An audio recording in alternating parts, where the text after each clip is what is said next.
Welcome to Biggest Spoilars, the destination for exclusive spoilers, latest updates. In court, Christina takes the stage, and Justine asks her about Dawn of Day. Christina explains that it was a cult both she and Willow were in, but not at the same time. She also states that they were both in Shiloh's inner circle of trust and entered armed training as they basically became Shiloh's bodyguards. Alexis cross-examines and brings up that Michael had Willow talk to Christina about Dawn of Day to try to get her out of it, painting Willow in a better light. Christina admits she's also no way seen Willow hold a armament. Brooke Lynn is the coming called to the stage, and she explains that nothing regularly checked on Edward's study or the ordnance to notice one was missing. Brooke Lynn also relays the entire family being privy to watching Drew and Willow's nursery coitus tape recording. Justine says one could argue Drew had an important sway over Willow to move her to have coitus in the nursery where her children slept. Brooke Lynn steps down, without cross-examination, and Drew shakes his head. Things aren't looking good for Willow. Liz is called to the stage next to Bandy the day the police set up the gun in her home, and how Willow was staying with her after Drew and Willow's first marriage blew up. Justine suggests that Drew and Nina's affair was motive enough for Willow to want Drew dead. Justine continues to question Liz, who reveals she had seen Willow and Drew arguing before their conciliation and alternate marriage. Justine asks what Willow told her about Drew and the kiddies. Liz admits she said Michael wouldn't let her see the kiddies with Drew in the picture, which leads Justine to suggest another motive for wanting to remove Drew tete-a-tete. Alexis cross-examines, and Liz says she's no way seen Willow act in wrathfulness towards Drew. Liz says she's an excellent nanny, friend and mama.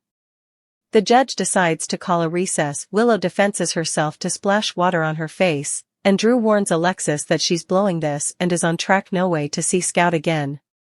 He has decided to name Michael as his shooter when he's called to swear.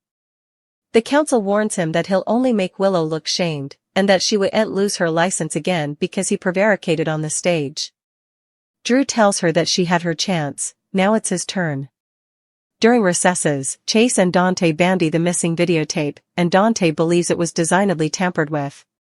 Chase insists it wasn't him, which Dante is pleased to hear. Court resumes, and Drew is put on the stage. He recounts the events of that night he was shot. Justine also asks if he knows who shot him. A game of checkers? At his cabin, Isaiah surprises Portia, who's in bed, with some board games to keep them enthralled and her calm. Isaiah has been allowing about being a father, and if this baby is his, he'll be the father the baby deserves. Portia knows that formerly, and promises she'll have the maternity test as soon as she can. Their games are intruded when Curtis calls to check on her and offers to bring her anything she needs. She says there's no need and asks about the trial. He says execution has a strong case, and he wants this over so they can concentrate on the baby and their future. Split the bill, or split? At Cafe Sherry, Britt and Brad ran up a bill of over $2,000, and neither can cover it. Ultimately, Britt decides there's only one way out of this, and they run for it. Brad and Britt return to her place. She says she'll repay the server, but she loves being suitable to laugh again. She notes this has been the stylish reunion she's had since being back, away from Rocco, with whom she's been spending time. She thinks they could be close if Lulu would stay out of the way. Brad reminds her that back also, she really wasn't ready to be a mama, but he knows she's grown. She points out she's far better than the father of Lulu's other child, Valentine. Joss and Jason against the world. At Joss, Jason asks for everything she knows about Brennan's disquisition. Joss says Sidwell, Dalton, and the poppies are each connected to Faison's final design, and Britt is in on it. Joss doesn't know what the design is, but it involves cold fusion.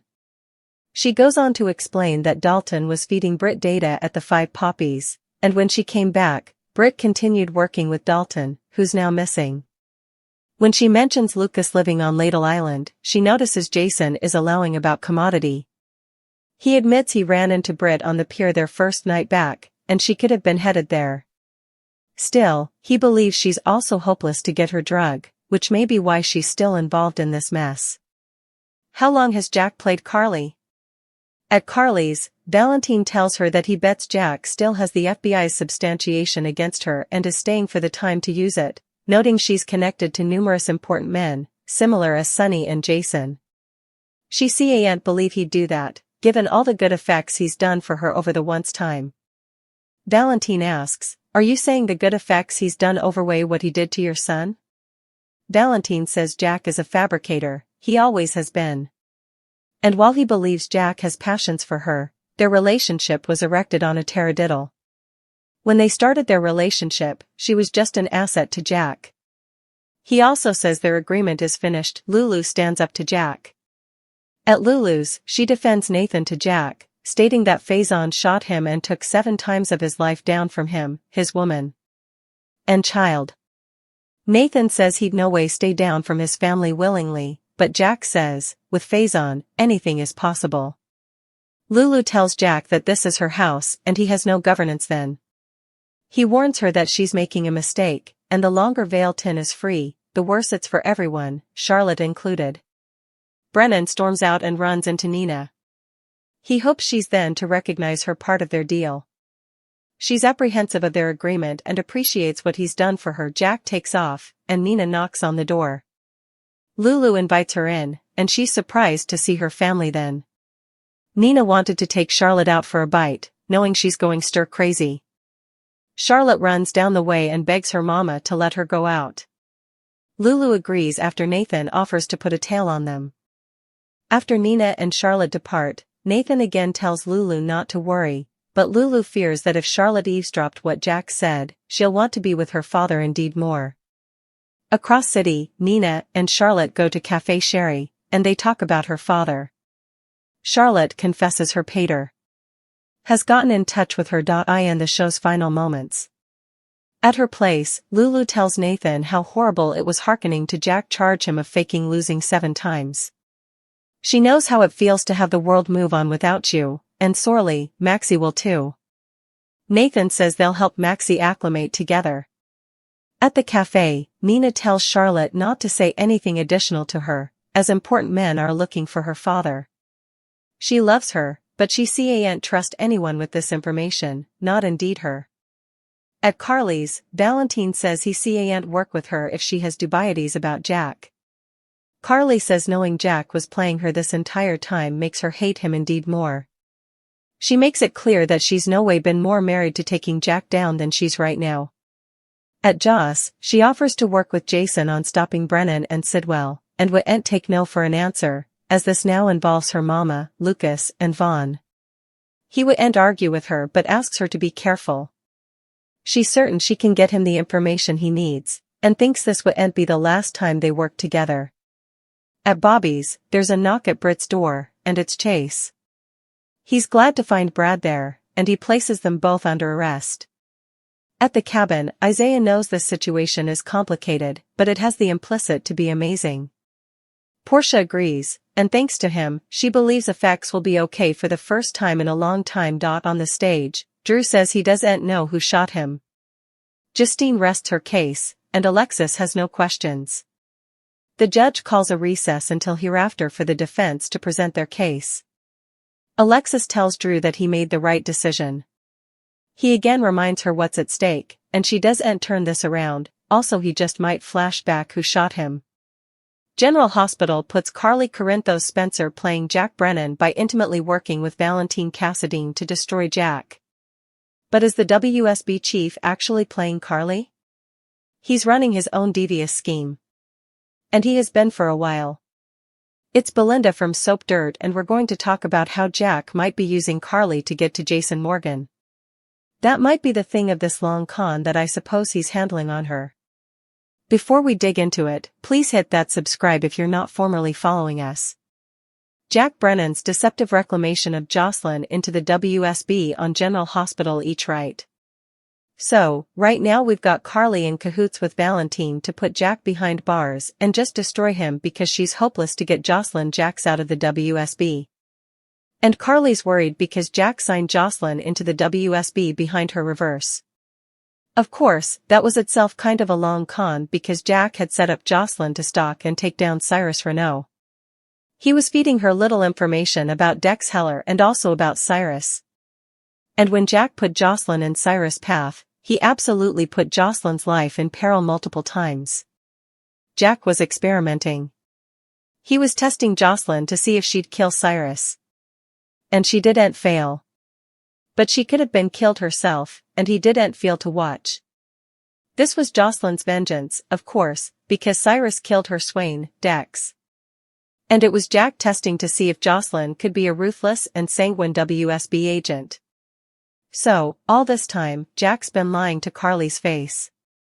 This has gone on for months, indeed when she gave Jack the chance to come clean about Jocelyn. But I'm really induced that Jack may be conning Carly and has been betraying her from the start. Shocker. I look back at Jack's hijacking plot. If you flash back from the time Brennan came to Port Charles, back when Charles Measure was in the part, he'd his eye on Carly and it was always about people she associated with, but at most specifically Jason was a top interest of Brennan's. However, Jack was going to abduct Carly, but Anna Devane arrested him and she caught him with the full periodical killer kidnap tackle, if you recall. You know, the zip ties, I suppose he'd chloroform, he'd all this stuff. He was transferred to Pentonville but he didn't stay there veritably long. Insanely, absolutely insanely, Carly forgave Jack for his kidnap plan. And you know, that's a huge red flag. Like nearly the biggest red flag you can imagine about a man. It's enough clear to see that Carly has been a target of his for a while. But I suppose Jack decided to play a long con of temptation and love and impressing Carly with favors. Valentine Cassadine exposes Jack's long con and ulterior motives. Lately, Valentine was asking Carly how she indeed got involved with Jack. And she told Valentine about the substantiation that Jagger Cates from the FBI had on her for RICO charges, where she had admitted at that one mob meeting that she was running the Corinthos Association and Jagger used it as influence to get Jason to dodgy undercover deeds for him on General Hospital. And also Valentine shocked Carly when he said, you know, Jack's presumably the bone that kept you out of captivity by deleting that RICO substantiation that Jagger had. Valentine also induced Carly that every time Jack has saved her from some situation or has done her a favor, it's been for his own benefit. And Valentine also thinks Jack has told Carly that he took care of the RICO substantiation because he's waiting for a really good time to use that word. Is Jack spying on Carly? The riddle of the Chivide choker on General Hospital. So yeah, it looks like Jack has been playing Carly and using her this whole time while betraying her.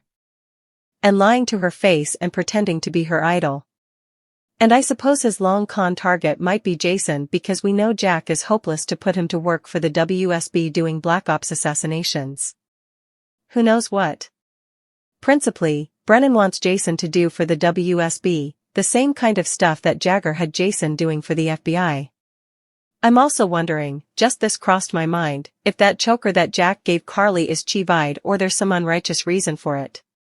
Because when Jack gave it to her, he was asking her these questions like, why aren't you at work?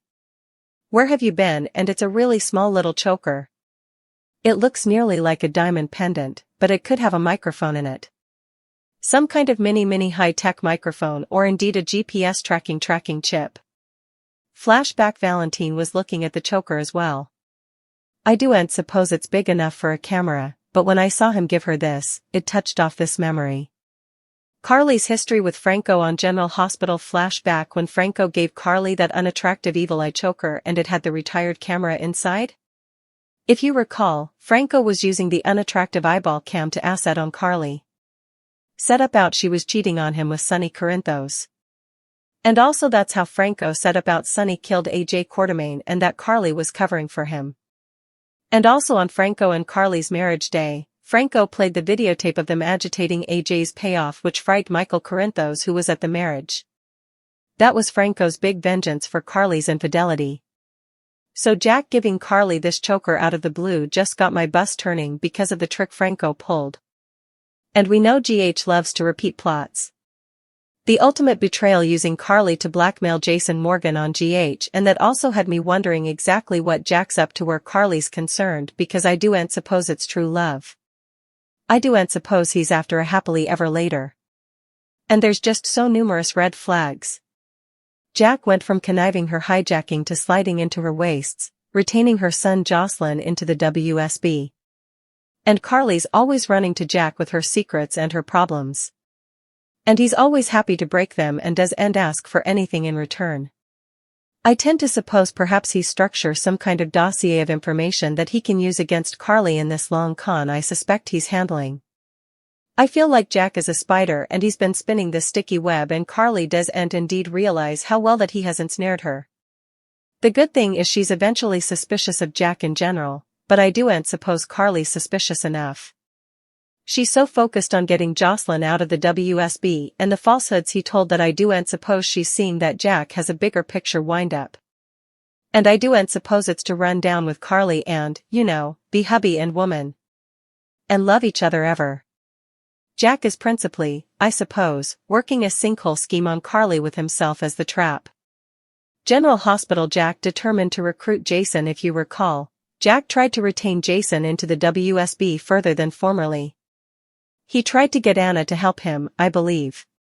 And Jack would love to have an agent with Jason's skill set. Plus, Stone Cold was working as a mercenary for Pikeman when Jack used to run it back when Jason was undercover for the FBI and under Jagger's thumb. So, Jason would be a great agent, but he's also refused Jack every time he approached him about the WSB and Jason hates Jack. So, I kind of wonder if Jagger was Brennan's alleviation for this long con scheme. Since we know Jason wouldn't work for Jack willingly, we also know that he could be blackmailed into it if Carly's at threat. Brennan may not have deleted that RICO substantiation the FBI had. Jack might have just stolen it so he can use it as a last gutter plan to get what he wants, and he surely may use it formally. He finds out Carly's been conspiring with Valentine. Everybody knows Carly is one of Jason's many vulnerabilities, and I don't suppose Jack would vacillate to hang Carly to get what he wants from Jason. Mission over love. Is Carly just a pawn in Jack's WSB wind-up on General Hospital? Another red flag lately was a discussion Jack had with Jocelyn, and Jack told Jocelyn that he's trying to educate her. Nothing is more important than the charge. So Jack's WSB charge could be the reason he's seeing Carly. Perhaps Jack cares about Carly. Perhaps he doesn't. But indeed, if Jack has fallen for Carly, I don't suppose he'd put her before the charge. And I suppose in the end she's a pawn in Jack's wind-up. So we'll see how it plays out. On General Hospital, truth is rarely revealed gently. Instead, it arrives like a baptism by fire, washing away illusions, exposing betrayals, and leaving behind scars that never quite fade. That is exactly what appears to be unfolding for Carly Corinthos Spencer as she charges forward, convinced she is outmaneuvering Jack Brennan, unaware she may already be trapped inside a far more devious scheme than she ever imagined.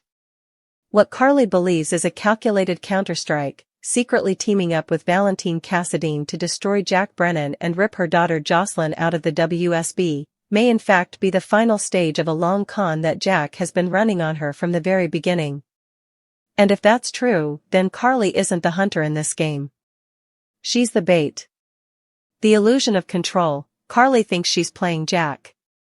Right now, Carly is operating under one powerful assumption, that she has finally seen Jack Brennan clearly. In her mind, his unforgivable betrayal was recruiting Jocelyn Jacks into the WSB behind her back, placing her daughter directly in harm's way without consent, warning, or protection. That betrayal lit a fire in Carly unlike anything we've seen in a long time. Driven by fear, rage, and maternal instinct, Carly aligned herself with Valentine Cassadine, believing the two of them could dismantle Jack piece by piece. The goal is simple: expose him, destroy him, and make sure he never gets anywhere near Jocelyn, or their family, again. But what Carly doesn't yet see is that Jack may have anticipated every single one of these moves. Jack Brennan's first sin, recruiting Jocelyn in secret. Jack's decision to pull Jocelyn into the WSB wasn't just unethical, it was predatory. He didn't ask Carly. He didn't prepare Jocelyn. Instead, he groomed her. Slowly. Methodically. Jack fed Jocelyn carefully curated information. He nudged her closer to danger. He positioned her in Cyrus Renault's orbit like a chess piece sliding toward sacrifice. Each step was deliberate. And worst of all? Jack never flinched when Jocelyn's life was at risk. He wasn't protecting her. He was testing her. A ruthless experiment disguised as justice. Jack didn't just want to see if Jocelyn could survive. He wanted to know if she could kill. Cyrus Renaud, the man responsible for Dex Heller's death, became both the bait and the test subject. Jack dangled revenge in front of Jocelyn, knowing her grief would cloud her judgment and sharpen her instincts. And when the moment came, Jocelyn didn't hesitate. She proved exactly what Jack needed to know, that she could be ruthless when pushed, decisive under pressure, and capable of lethal force. That alone should have horrified Carly. But it gets worse. Months of lies to Carly's face. Throughout all of this, Jack continued to lie, smoothly, convincingly, relentlessly. Even when Carly confronted him directly and gave him multiple chances to tell the truth, he chose deception. That's not a mistake. That's strategy. Jack looked Carly in the eye, knowing her daughter was being manipulated into a life of espionage and bloodshed, and he said nothing. He played the role of protector while orchestrating chaos behind the scenes. Which begs the question. Why? The past returns, Jack's original obsession with Carly. To understand Jack's endgame, you have to look backward. When Jack Brennan first arrived in Port Charles, back when he was played by Charles Measure, his interest in Carly was never romantic. It was observational. Analytical. Strategic. He studied her relationships. And one name stood out above all others, Jason Morgan. Jason wasn't just someone Carly loved. He was her vulnerability. The kidnapping plot that everyone forgot. Long before the romance, Jack plotted to kidnap Carly. Let that sink in. He was caught red-handed by Anna Devane, armed with restraints, chemical agents, and everything needed to abduct someone. He was arrested and sent to Pentonville, yet somehow, unbelievably, he didn't stay there long. And even more shocking? Carly forgave him. That forgiveness should have been the loudest warning bell imaginable. But instead, Jack pivoted, abandoning brute force for seduction, manipulation, and patience. That's when the long con truly began. Romance as strategy, winning Carly's trust. Jack didn't rush Carly. He didn't pressure her. He impressed her. He fixed problems. He erased threats. He made evidence disappear. He always had the perfect solution, and he never asked for anything in return. That alone should have terrified Carly. Because nothing is free in Jack Brennan's world. Valentine Cassadine plants the seed of doubt. It was Valentine who finally cracked the illusion. When Valentine questioned how Carly even became entangled with Jack, she explained the Rico nightmare, the moment when FBI agent Jagger Cates used her own words against her, threatening prison unless Jason complied with dangerous undercover work. That's when Valentine dropped a bombshell. What if Jack Brennan was the one who deleted that evidence? And more importantly, what if he didn't do it out of kindness? The Rico evidence, gone, or just stolen? Valentine's theory is chilling. Jack may not have destroyed the Rico evidence at all. He may have simply taken it. Saved it. Waiting for the perfect moment. Because a secret like that isn't protection, it's leverage.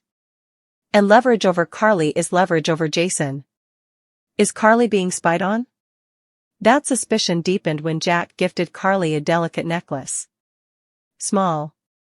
Elegant. Innocent. Too innocent. Jack's questions that day were strangely specific. Where had Carly been? Why wasn't she at work? Who had she seen?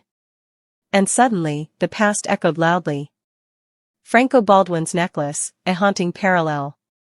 Years ago, Franco Baldwin gave Carly a necklace too, one that secretly contained a camera. He used it to spy on her, uncover her affair with Sonny, and expose the truth about A.J. Quartermain's death. That betrayal exploded publicly, destroying lives. And General Hospital loves repeating its darkest stories. Could Jack's necklace be bugged? A microphone? A tracker? A listening device feeding him every secret Carly speaks? The idea is terrifying, and disturbingly plausible. The real target, Jason Morgan. Everything points back to Jason. Jack has wanted him for the WSB from day one. Jason's skills, moral flexibility, and loyalty make him the perfect operative. But Jason refuses. So what do you do when a man won't comply willingly? You threaten the one person he can't live without. A honeypot scheme in plain sight. Jack's relationship with Carly may be exactly that, a honeypot operation, with Jack himself as the bait. He didn't need to force her. He just needed her to trust him. To confide in him. To hand him the ammunition he'll eventually use. Because when the time comes, Jack won't hesitate to put the mission above love. He's already said as much. Jack's philosophy, the mission comes first. Jack's conversation with Jocelyn revealed everything. He told her flat out that nothing, not family, not love, not morality, comes before the mission. That mindset doesn't change. If Jack truly believes in that creed, then Carly is not his partner. She's his pawn. Baptism, encouragement, and the coming threats. Carly is standing at the edge of her own awakening, a baptism into the truth she's long avoided. Valentine has given her the first nudge, the first word of encouragement to open her eyes. But once Carly fully realizes what Jack has done, the threats will come fast. And violent. Because if Jack Brennan is exposed, he won't go quietly, and Carly Corinthos Spencer may be the price Jason is forced to pay. What comes next on General Hospital? Is Jack bugging Carly's necklace? Does he still have the RICO evidence? Will he blackmail Jason to force him into the WSB? And can Carly escape this web before it tightens completely?